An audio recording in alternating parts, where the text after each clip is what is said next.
Good morning, everyone. We are very fortunate to have with us one of the best leaders in Philippine government, si Senator Cynthia Villar, who is also the chairman of the Senate Food and Agriculture Committee. Today, we celebrate every year, October 16, as World Pandesal Day. It is also, ma'am, the World Food Day, and also World Food Day by the United Nations. Kaya very important itong topic about food kasi the timing is very ideal also. May tinatawag na global inflation sa buong mundo. So we have with us not only experts sa economics, expert pa sa agriculture and food. A former banker also, Senator Cynthia Villar, na workaholic, na nanay din ng super galing na Senator Mark Villar na pupunta din dito nagsalita, pati wife niya, ma'am. We'd like to invite Senator Cynthia Villar to give us an opening statement about the state of food and agriculture in the Philippines and anong hope niya during this World Pandesal Day and World Food Day. Welcome, Senator Cynthia Villar, our strictong teacher na professor, kaya alisto yung mga tao sa gobyerno. Ma'am, welcome ho. Magandang umaga sa inyong lahat. I'm very happy na nandito ako sa Kamuning Bakery. Oo. Sa ngayong araw na the world is celebrating the World Food Day at tayo naman dito sa Pilipinas Pandesal Day. Kasi di ba ang ating pagkain tuwing umaga is pandesal. Kaya we're celebrating the World Food Day dito sa Pilipinas na World Pandesal Day. Oo. At nakakatuwa naman ang Kamuning Bakery, namimigay sila ng pandesal sa mga mahihirap nating kababayan. Nagkakagulo sila ngayon dito. And ako ay natutuwa na makasama ninyo. Siyempre, tayo lahat ay very concerned tayo about food. Kasi sabi ko nga, pwedeng mawala lahat sa atin kahit na luma ang damit natin, hindi maganda bahay natin, pero hindi tayo pwedeng walang pagkain. Kaya we need food, and so we have to take care of our farmers and fishermen because they are the ones who produce our food. Thank you very much, and happy World Pandesal Day. Thank you very much, Senator Cynthia Villar, for her opening statement and for visiting us again here at 84-year-old Kamuning Bakery Cafe. Ma'am, ano ang update sa mga programa ng gobyerno and plano natin para sa farmers, fishermen, and about food security, ma'am? Alam nyo, ang problema ng ating mga farmer and fishermen, maliit ang kita nila, kaya minsan nawawalan sila ng gana na magtanim. Hindi natin pwedeng pabayaan yon kasi pag hindi sila nagtanim or hindi sila nanghuli ng isda, may problema tayo sa ating pagkain sa pang-araw-araw. Kaya ngayon po, ginagawa namin ang lahat sa Senate Committee on Agriculture and Food na matulungan ng mga farmer na makapag-produce sila ng mas marami para mas malaki ang kita nila. Katulad meron tayong rice, yung tinatawag nating Rice Competitiveness Enhancement Fund. Nagbibigay tayo ng makina kasi bakit mahal ang bigas? Kasi mahal ang labor.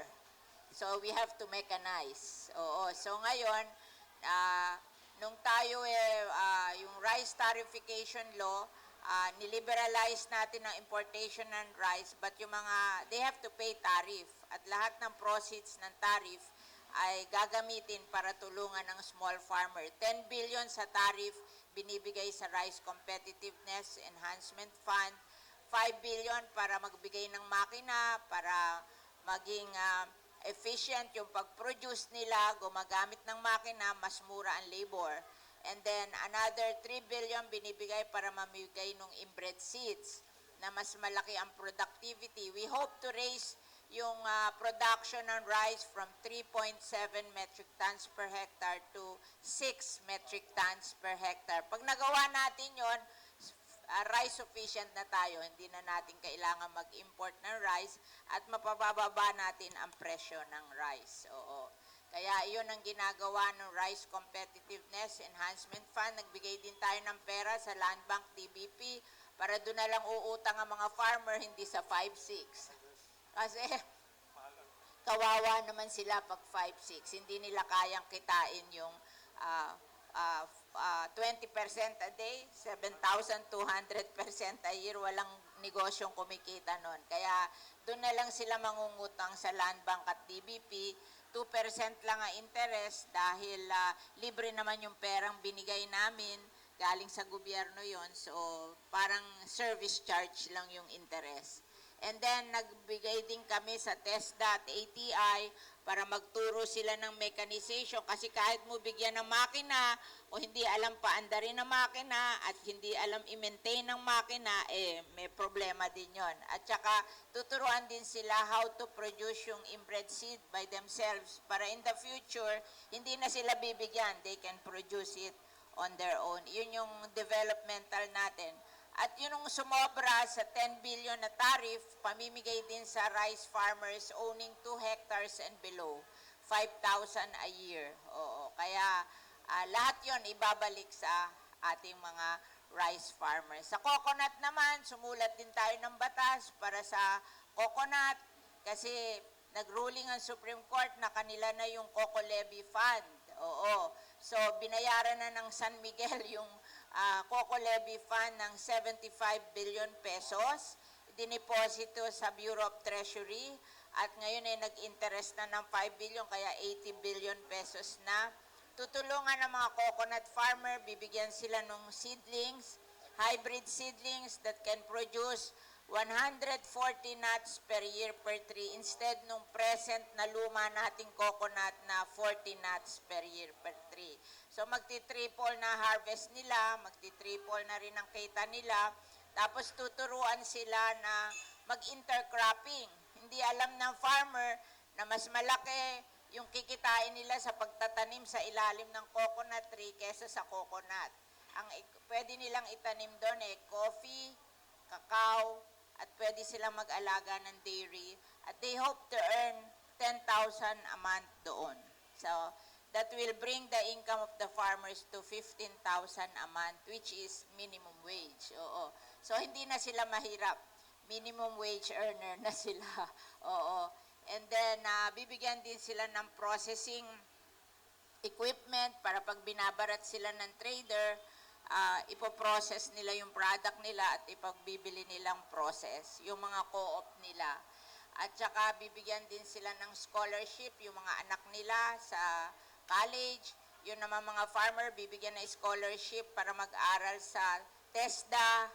And then, bibigyan sila ng, meron din binibigay na health benefit. Oo, na para sa mga coconut farmer in addition sa PhilHealth. Kasi minsan kulang ang PhilHealth o pambili ng gamot o yung mga specialized na sakit nila. Ito ay para lang sa coconut farmer.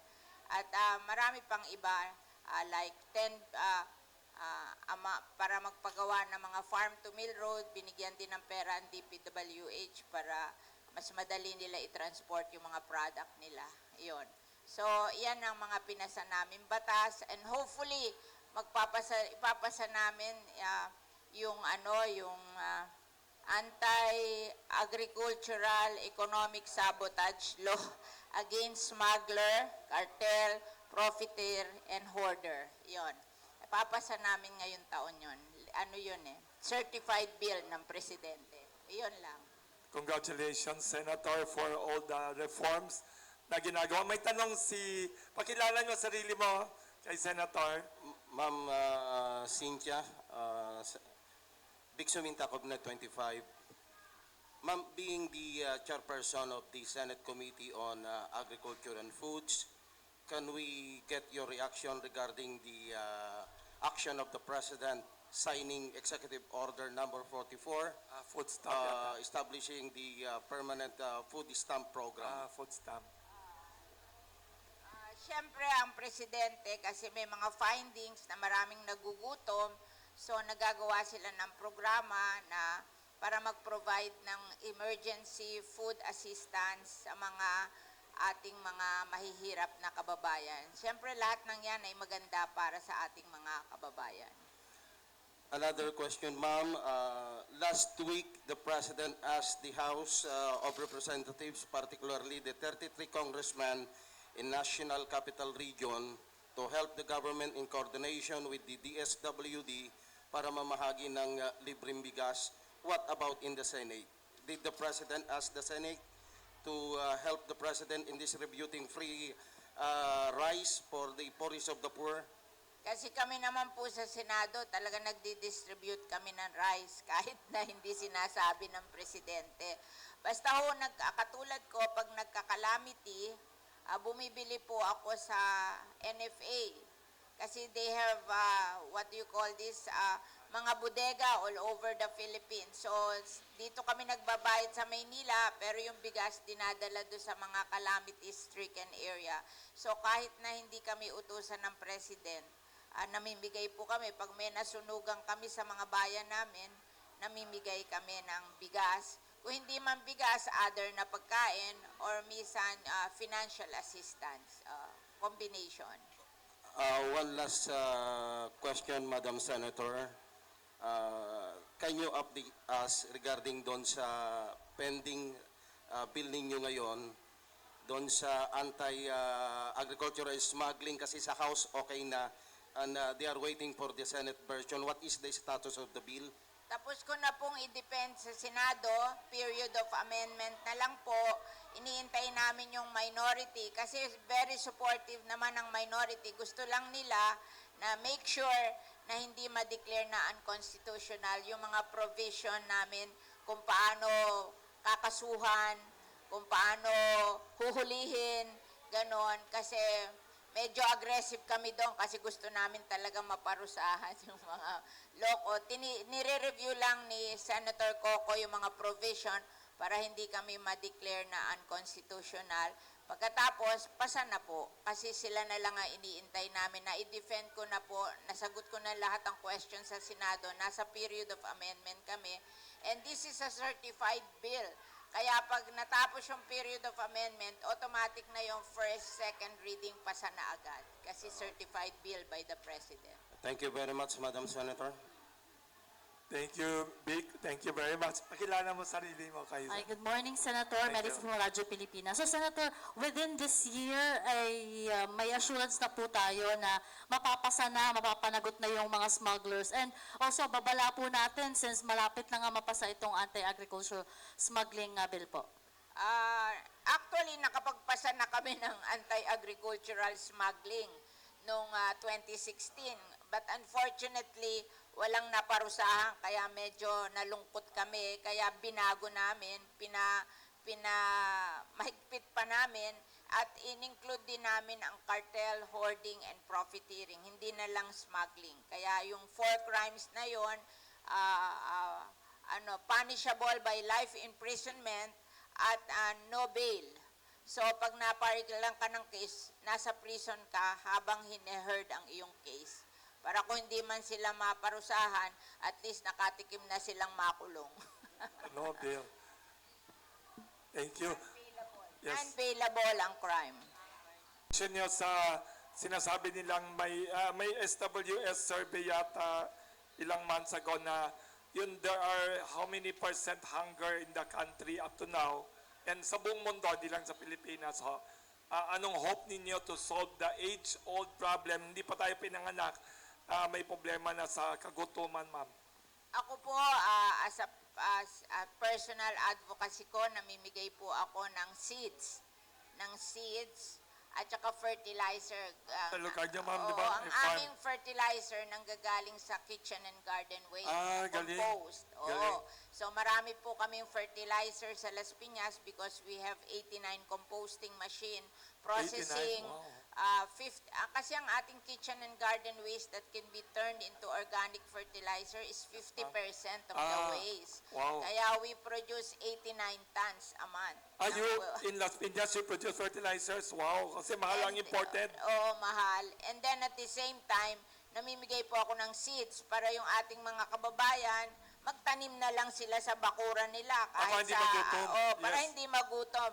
Alam nyo, para tayo hindi magutom, kailangan masipag tayo. Kasi pag Yes. hindi tayo nagtrabaho, talaga magugutom tayo. Kaya ako, nagbibigay na po ako ng libreng seeds at libreng fertilizer. Itatanim na lang. At napakabilis po ng vegetable. Siguro, Yes. 3 to 6 weeks meron ka ng harvest, and at the same time Healthy healthy Oo. pa. Kaya let's eat vegetable. Saka ma'am, may nagtanong pala dito, nag-text, anong paborito niyong palaman or way of eating pandesal? Tuna. Tuna. Very good Tuna sandwich. Tuna pandesal sandwich. Oo. Tapos, may tanong pa yata sila. May microphone ba? Sige.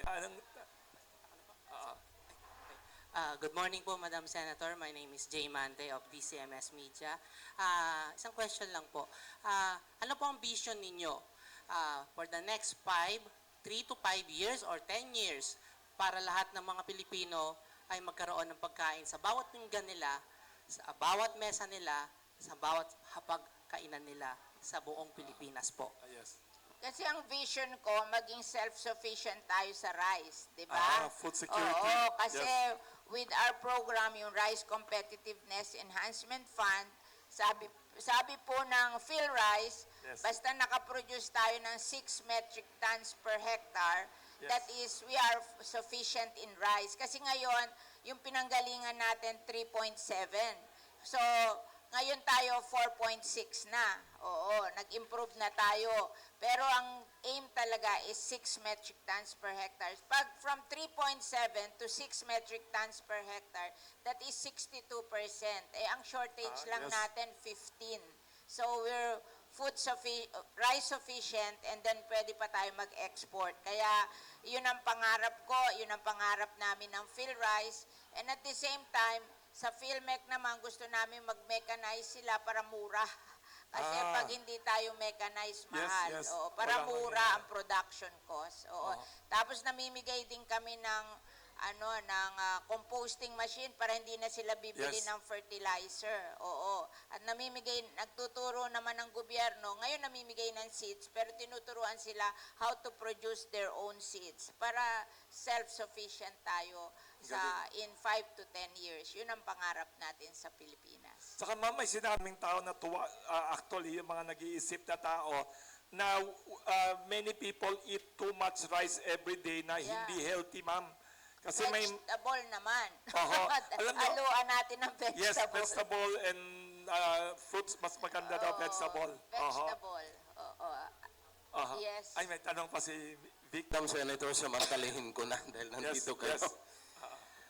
Ma'am, itong mga local hog raisers natin, umaangal sila ngayon kasi mukha po yata ang Department of Agriculture, particularly the holiday season is fast approaching, mukhang tumataas yung presyo ng karne ng baboy. Pero ang sabi nung grupo ng mga local hog raisers, sapat naman daw yung supply. Pero ang nangyayari, yung farm gate na sinasabi ng mga hog raisers nasa 170, pero umaalagwa yata, Madam Senator, ng hanggang 320 yung presyo ng per kilo ng baboy.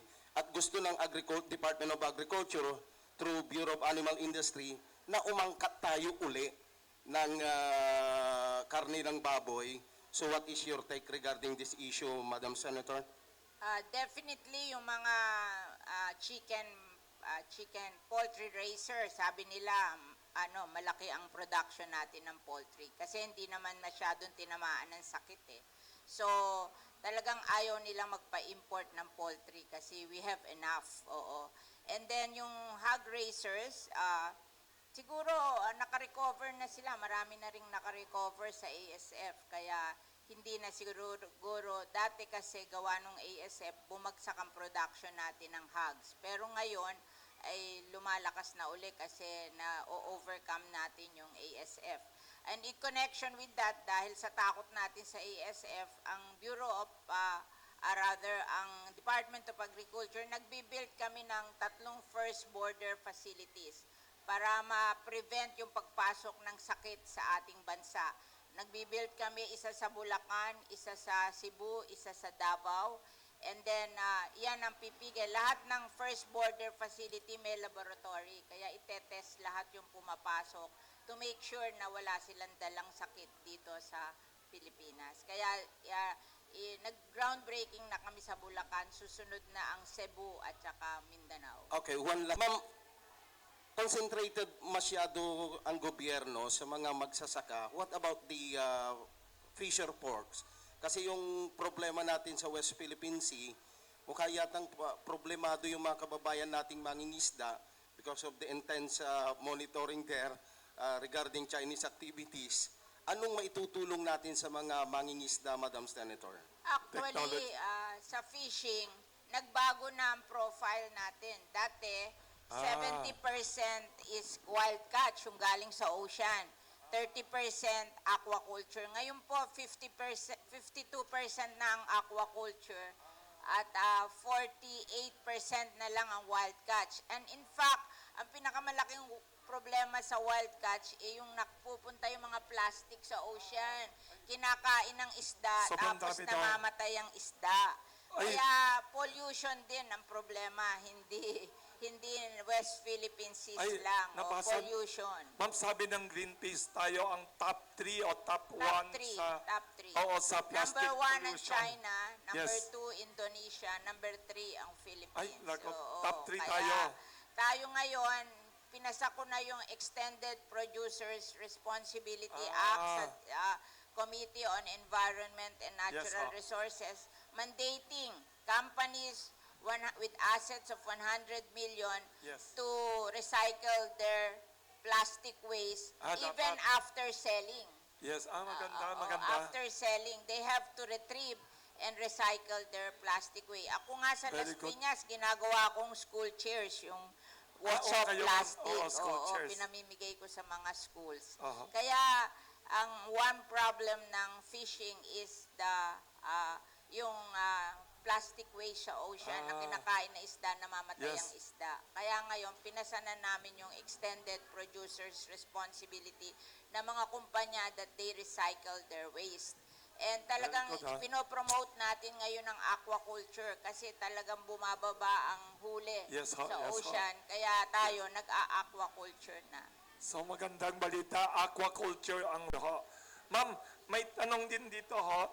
Yung tungkol sa inflation sa pagkain kasi may journalist na sa FB Live na tumaas daw ang presyo sa palengke, baka sa Noche Buena daw.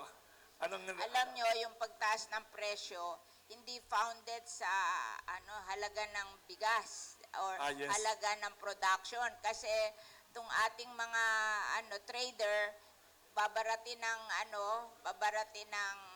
ang Farmer. farmer, Oo. tapos ikokontrol ang supply, tapos magkikreate ng artificial demand, tapos ipagbibili Mahal. ng mahal sa consumer. So ang kawawa, consumer at farmer, sila lang ang yumayaman. Kaya nga, sinertify na yung bill na Urgent. urgent. Yung Anti-Agricultural Economic Sabotage Law, punishing non-bailable ang mga hoarder, profiteer, trader, at Cartel. smuggler. Oo, Thank you, ha? Okay. Magaling. Saka may may tanong sila. Ay, si Mr. John Lalin, taga Las Piñas, ma'am. Galing pa Las Piñas, ma'am. Aha. Aha. May tanong, na-stuck sa traffic, ho. Ako po si Melody ng Radyo Filipino America. Since ang topic po natin ay mga pagtataas ng mga bilihin, tanong ko lang po ma'am, kasi nung last few months, bawang po yung tumaas, ay sibuyas. Sibuyas na. Ngayon po, ano pong masasabi nyo, kamatis at bell pepper kasing halaga na po ng karne? Alam nyo, yung kamatis sa Nueva Vizcaya, nabubulok eh. Oversupply, oo. In fact, sabi ko nga, pag na-oversupply sila, gagawin nila, ipoprocess nila kasi nakatikim ako ng tomato candy sa Nueva Ecija. Ay, wow. Pagkasarap-sarap. Oo. Sa Nueva Ecija. Oo, kaya ngayon, tinuturuan natin ng mga farmer na pag nagtatanim, i-schedule nila ang pagtatanim. Paano Kasi itapon? pag hindi schedule ang pagtatanim, one time nag-oversupply, one time naman may shortage. Ah, Dapat, yes, yes. depende lang sa demand kung ano ang mapapagbili nila, itasabay nila yung pagtatanim nila. Kasi minsan nabubulok, minsan naman ang Yes. mahal. Oo. Tapos, turuan natin yung mga farmer natin na magtayo sila ng asosasyon or co-op Cooperative. para yun ang magbebenta ng kanilang mga produce. Oo, merong marunong magbenta. Kasi dapat idiretso sa consumer, wag na idadaan sa middleman. Tama, Oo. tama. Kasi kawawa farmer. Kasi ako po, ang lola ko, nung bata, Yes, ho. ang hanap buhay niya magtanim. Pero siya, hindi siya nagkasya na magtanim. Siya din ang nagbebenta. Ano name ng Oo. lola niya, ma'am? Lola Manuela. Yun, Manuela noon na. Oo, yung Manuela Malls. Mall. Oo. Ano nga full name ni lola, ho? Manuela. Ano nga Manuela. apelido niya, ho? Aguilar Riguera. Kasi Aguilar. namatay yung asawa niya Yes, ng ho. 30 years old siya, tapos nag-asawa siya uli na Riguera. Riguera. Anong spelling ng Riguera? R-I-G-U-E. R-I-G-U-E-R-A. Lola Doon niyo, ko ha? natutunan na pag Oo. ikaw nagtatanim, wag basta magtatanim. Kailangan ikaw rin na magbenta Magbenta. diretso sa consumer. Parang ako, sa farm Yes, ho. school ko, Yes, nagtatanim ako ng gulay. Every other day, dinadala ko doon sa supermarket sa tabi ko, binebenta ko doon. Kasi Galing. pag dumaan ka pa sa trader, yung trader lang ang yayaman, ikaw maghihirap, tapos yung consumer, maghihirap din kasi ibebenta ng napakamahal. So, magandang drink. Yes, yes. Civic. Madam Senator, a point of clarification regard. So, yung RCEP, yung rice, yeah. Diba, Yes. sabi ni Presidente, gagamitin yon para sa pagtatayo ng mga farm inputs, mga mechanization na kailangan. So, ano sa tingin niyo, ma'am, being the chairperson of the Senate Committee on Agriculture and Foods, papaano yun ang process na magiging, kanya, hindi kaya baka mapagsamantalahan naman yung pondo? Yun ang inaalala ng iba eh. Alam nyo, yung sa distribution ng seeds, individual farmer yon, may listahan, yung registry of farmers. Yon ang binibigyan individually. Ngayon, yung machine, you cannot give it to individuals kasi ang kanilang lupa, 2 hectares lang, hindi worth it, millions ang halaga nun. So, meron silang mga cooperative ng farmers, doon ibinibigay at siya nagmamanage na i-share ng mga i-share ng mga farmer yung machine. Oo. Kasi Galing. tractor, transplanter, harvester, dryer, and milling. Ayaw na namin na hanggang palay. Kailangan madry at mamil para yung co-op ibebenta na diretso sa retailer at sa consumer yung ano. Kasi pag palay, pinagbibili pa sa trader. Yes. Kaya binibigyan na namin sila ng drying and milling machine para diretso na bigas na and yung kanilang asosasyon ibebenta na. Humanap na ng suki na doon dadalhin palagi yung kanilang mga bigas para maipagbenta nila ng mas mahal and at the same time dumating sa ating mga kakain ng bigas na mura. Kasi pag dumaan sa trader, nagmamahal. Oo. Yun. Ma'am, yung isa sa problema, kasi nung minsan nag-special report kami sa Nueva Ecija, ang problema nila, gaya ng nakakarating din sa amin as media, yung storage, mahal maningil daw yung mga private traders. Hindi tayo kailangan mag-storage kung ididiretso na natin sa consumer, di ba? Ay, May bebenta. storage yung ating mga supermarket at merong storage din yung mga nagbebenta na retailer.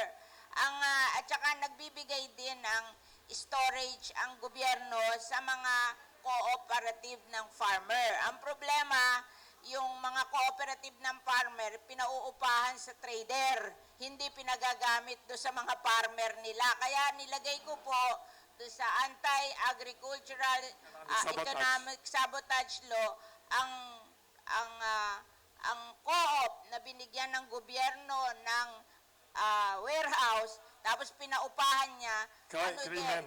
ano din, economic sabotage non-bailable. Kulong din. Kulong. Oo. Kasi nahuli ko yan sa Nueva Ecija. Hindi nila pinagagamit sa farmer. Pinaupahan nila sa trader bigay ng gobyerno.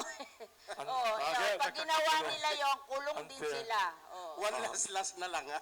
Sige. Pumapasok. Tanungin mo lahat. Lahat yan, nadinig ko na rin. Okay. Ma'am, doon sa irrigation, Oo. di ba sabi ni Presidente, paigtingin natin yung irrigation Free system. irrigation Free tayo, irrigation. ha? Yes. Free irrigation Okay. tayo Kayo, Kurt, for those owning 8 hectares and below. Okay. In Nueva Ecija, ang sabi nila, kung susuportahan lang daw sila ng gobyerno, they can provide yung tinatawag na rain catching nila.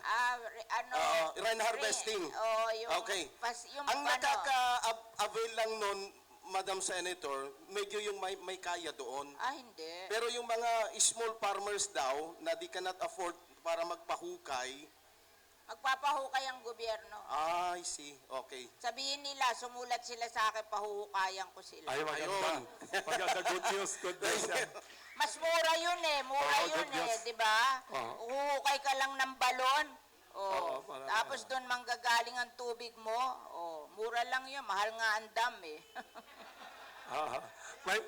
Baka si Freddy ng Manila Bulletin may tanong. Taga Manila Bulletin, ha? Yes, Ma'am, may mga public school teacher tayo na from the other, yes, Freddy. Yes, sir. Ma'am, good morning po. Freddy po from Bulletin. Ano lang po, update lang po doon sa smuggling, anti-smuggling. ano na po, tapos na pag-defend ko, amendment na lang ni Senator Coco ang iniintay ko. Pagkatapos noon, certified bill yun. Pagkatapos ng amendment niya, that day, pasa na yon sa Senado. Okay. Okay, but how do you look at the inclusion of the tobacco, ma'am, doon sa smuggling? Talagang dapat kasama ang tobacco kasi hindi ba ang tobacco sa Pilipinas tinatax natin napakalaki, di ba? Yes. O, para ma-discourage yung mga tao na mag-smoke kasi masama Yes. sa health natin. Yes. Tapos ini-smuggle ng tobacco tapos Yes. hindi nagbabayad ng tax tapos mura. Di na-defeat yung purpose na minamahalan ng sigarilyo para Yes, hindi yes. tayo magsigarilyo dahil Yes. tinolerate natin ang smuggling. Kaya Yes. isinama natin ang tobacco sa smuggling. Very good Okay, yun. okay. Ay, si Mr. John Lally naman, entertainment editor. Parang may tinatanong ka kung ni Senator Manny Villar, sino ang gusto niyo maging actress na Wag na lang, Oo. wag na lang. ayaw niyo ho na maging buhay sa pelikula kasi inspiring ho? Hindi. Ay, si Mr. Yes, John Lally. good morning. Taga Las Piñas ho, Yeah. came all the way. Magkapit-bahay kami sa BF Resort. Bahay, yes. Oo nga. Kami magkapit-bahay. Kapit-bahay. Kami, ako Oo. nakatira. Pag nadadaanan ko nga yung bahay niyo, Bong. Kasi bumibili ako doon sa convenience store. Oo. Hindi kasi, ang bongga kasi ng all home, yung convenience store siya, pero nandun din. kompleto. Wow. Minsan gusto kong mga bagong mga kutsara tinidor. Andun. Meron. Kahit madaling Bagong araw. gupit ka, ha? Ha? Bagong gupit ka. Pagupit ako Bumata. kasi wedding kahapon, di ba? Kaya ko dahil sa World Pandesal Ah, Day. hindi, we're all excited. Kayo Yes. po, Senator, ano po ba yung paborito niyong palaman ng pandesal? Yes. Ano, Sabi ko na tuna. tuna. Oo. Tuna Kasi pandesal tuna sandwich. is healthy. Yeah, diba? oo. Yes. Kesa baboy at saka And helping our fishermen pa. Tuna Pero- fishermen, yes. Yan, syempre, si Senator din kasi meron din sila mga may mga pandesal din po ba kayo doon sa bakery niyo? Kasi meron sila Meron. Meron may famous coffee shop eh. na napakaganda. Meron. And Maganda yung coffee shop. Coffee Project. Ang Alam ganda niyo ng po, mga design. Ang Coffee Project nyo dito sa Will Tower, talagang lagi kami nandoon. Kasi pag magpe-press ko ng ABS-CBN, Maganda. Yun ang meeting place na halos ng lahat. Pero yun po, syempre congratulations kasi ang Coffee Project, even your bake shop, napakalakas yan. Oo. So, and syempre nakakatuwa po that nag-join po kayo sa World Pandesal Day. Pero po? walang tatalo sa pandesal ng Komuning Bakery. Oo. Di ba? May hanga kami kay Senator Sobrang Senator, sipag. napakaganda po kasi, di ba? Thank you. Like si Wilson, ako, nakaabot ako ng 5 ikot bago ako nakahanap ng Ay, hindi parking sila somewhere. napas- Kasi kasi talaga maraming nagkakagulo, ang dami niyang tinutulungan. Ano po masasabi niyo sa si Wilson lang po ang nakaisip na magkaroon ng World Pandesal Day, samantalang ang bongga talaga ng produkto ng Pilipinas na pandesal, di ba? O ano pong message niyo sa kanya, lalo na ang dami niyang, today 100,000 pandesal ng pamimigay niya, iba pa po yung yesterday. Siyempre, nagpapasalamat tayo kay Wilson na naisip niya to.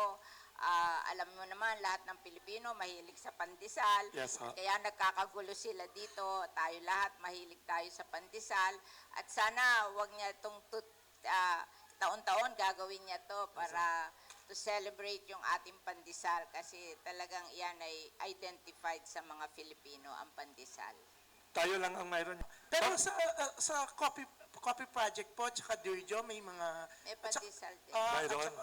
Really? Saka ang ganda ng architectural design ng bawat coffee shop ni Mama.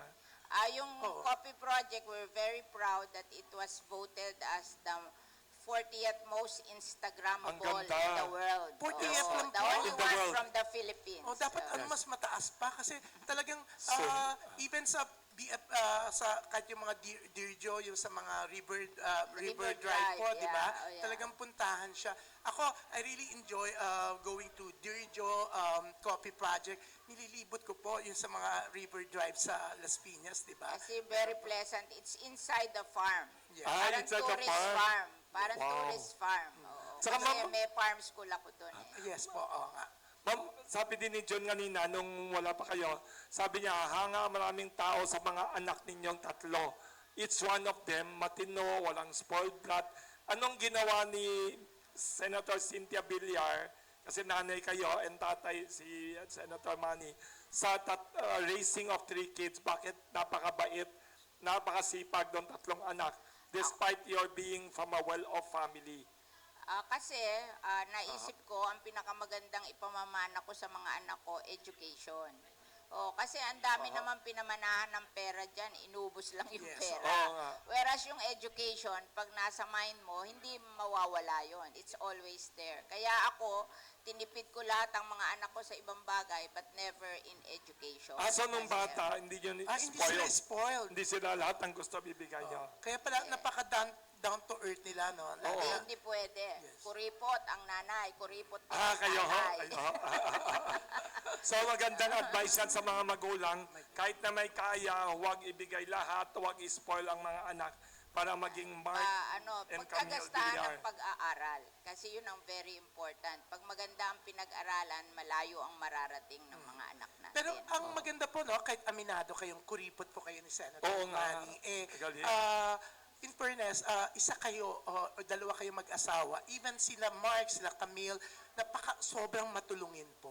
Ayan. Saka simple lifestyle. Kasi na-prove ko sa buhay namin, pag matulungin ka, sinuswerte ka.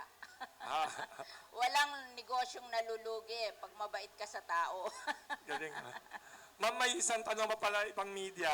Kasi today daw ho, may national strike, transport strike ho. Anong mensahe natin sa mga jeepney driver and other public transport driver? Paano sila makapag-cope sa global inflation? Buong mundo to di ba?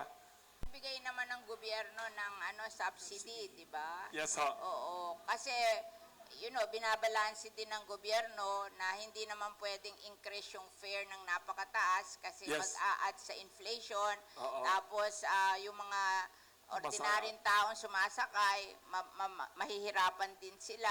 Ayan, oo. And so binabalanse. Merong binibigay sa mga driver, may binibigay din sa mga tao. Binabalanse ang tulong ng gobyerno. Kaya hindi combo sinabi nila na kailangan taasan ng fare, pwedeng gawin ng gobyerno yon kasi maapektuhan naman yung mga sumasakay. So binabalanse yon. Tinataasan sila, binibigyan sila ng subsidy, at the same time maging reasonable para sa mga nagko-commuters yung presyo ng pagsakay sa sasakyan, di ba? Ma'am, may tanong din pala si John, nakalimutan ko kanina, wala pa kayo. Artista o singer na Pilipino sa noon hanggang ngayon? Baka may paborito kayo Sige, singer, matanda. Jose artista. Marichan. Ay, oo, magaling. Pero okay, Magaling. since you mentioned ang tinuturing na kahit ayaw Yes. niyang tanggapin, di ba, the father of Yes, Filipino yes, Christmas yes. Carol, di ba? Ayaw kasi ni Jo Marie. Oo. Pero kayo po ba, since you mentioned him, ang lapit na ng Christmas, Yes. may balak po bang All TV na magkaroon ng Christmas special with him? Ay, oo. May balak po ba kayong Oo kunin nga. siya? Hindi po ako nagmamanage noon. Hindi po kayo nakikialam sa All Hindi ako TV? nakikialam sa negosyo nila kasi problema nila yon. Marami na akong problema sa sarili ko. Problema ko yung mga farmer. Farmer and mga fishermen. Palagi ko silang problema. Pero Wilson, you mentioned Yes. yung mga nag-strike na mga yes. jeepney drivers. Ngayong araw, mga yes. diba? Oo. Ikaw ba, wala kang balak, since it's World Pandesal Day, na Magbigay. wala ka bang balak magdala ng, ng May mga plano. pandesal sa May LTFRB? plano. Dalan dun sila, di ba? Andun daw sila ngayon, ano? Oo, Nag-strike diba? daw, narinig So, ko. dadalan mo sila, Yes. pati mga pamilya nila. Oo, may plano yung taga-office. Oo. So, madadagdagan yung 100,000 pandesal. Hindi, Katulad Thank you, nito, ang thank you. laki. Ito ang largest. Ma'am, ito mamaya may picture taking tayo. Largest pandesal in the world, 3 kilos ho. Talaga. 5 dangkal. Mamaya may picture taking Ang tayo. bongga, di ba? Pero ito, last na ako, yes, Senator. yes. Siyempre, nakakatuwa po na, siyempre kayo, meron nga kayong mga bakery, no? May Yes. coffee project, Dirjo, may mga, iba pa na mga coffee shop. Supermarket Ang dami pa. nilang super, oo. Yes. May Pero, bread basket. oo, Yes. di ba? Oo. Pero, super supportive kayo sa mga proyekto ni Wilson Lee Flores, no? Ilang Yeah. beses na rin kayo nandito sa Kamuning Bakery. Mabait siya sa amin So, eh. you're really like that po, na kahit sabihin competition, hindi nyo tinuturing na kakompetensya and you really support para sa Iba-iba industriya. naman ang market natin. Yes. Oo. Kanya-kanya. Tsaka wala kami masyado dito sa malapit dito. Usually, ang competition mo, yung katabi mo. At saka wala siyang kamote, yung famous kamote nga, niyo po sa Yung coffee sikat project. favorite to ni Senator yun, ano? Ma'am, saan busy ngayon si Senator Manny Villar? Parang tahimik siya sa politika. Hindi na siya babasang tao siya sa politika din. Nag-ano siya, naghahanap buhay. Full-time ho ngayon. Full time. Ma'am, ano ang maybe last question ho? Ay, may tanong pa sila. Yes. Good morning po, I'm Francis from One Media Network and nabanggit niyo po yung protest sa Quezon City and Yes. actually kagagaling ko lang po doon and I want you to First time. comment po, Senator Cynthia Villar, meron po doong grupo ng mga kababaihan na nagrarally po dahil sa claim nila na yung mga babae daw po ay napag-iiwanan sa mga agricultural projects and then another thing na pinoprotesta po nila is yung pagkain muna, hindi mina. Yan. Can you comment on that po? Thank you po. Hindi naman po totoo na iniiwan sa agriculture ang mga kababaihan. Maraming babae ang involved in agriculture. Hindi lang nila nare-realize kasi sila siguro taga-syudad. Yung mga babae na mga taga-probinsya. In fact, yung mga asawa, may proyekto kami na yung aming di ba ang ating production ng milk is 1% of demand. We import 99%. May proyekto kami ngayon. 99%. Oo. Ginagawa ng National Dairy Authority at saka Philippine Carabao Center. Namimigay sila ng 50 kalabaw sa bawat co-op tapos binibigay nila ng processing machine. Yung 50 kalabaw dinidistribute nila sa mga asawa ng farmer. At sila galing. nag-aalaga. Oo. Kasi sanay naman silang mag-alaga. Sila nag-aalaga ng anak. So parang ang isang kalabaw, isang anak lang yun. Isang baka, isang anak Tama, lang. tama. At ang kita nila doon, 9,000 a month. Ma'am, nagbebenta kami ng produkto ng Carabao Center. Oo. 9,000 naman kasi isang Wow. kalabaw makakaproduce ng 5 liters of milk. Ang isang litro ng gatas is 60 pesos. So 300 a day. So 9,000 a month. Lumuluha nga sila kasi for the first time may kita sila eh. May additional income ng mga babae. Marunong sila mag-alaga kasi sanay sila nag-aalaga ng bata pareho din yung mag-alaga ng baka at saka ng kalabaw at bata. In fact, nakakatawa nga may istorya na itong babae nanganak yung kanyang mga kalabaw. So, Wow. naging 3 na. So, yung 9,000, naging 27,000 na. Pinag-quit niya na ng Wow. trabaho yung asawa niya at ginawa niyang assistant. empleyado. Yeah, assistant niya, Tagahakot ng tagahakot. pagkain para sa Kalabaw. kanyang mga kalabaw. O, kita nyo na, hindi totoo yung inaapi mga babae.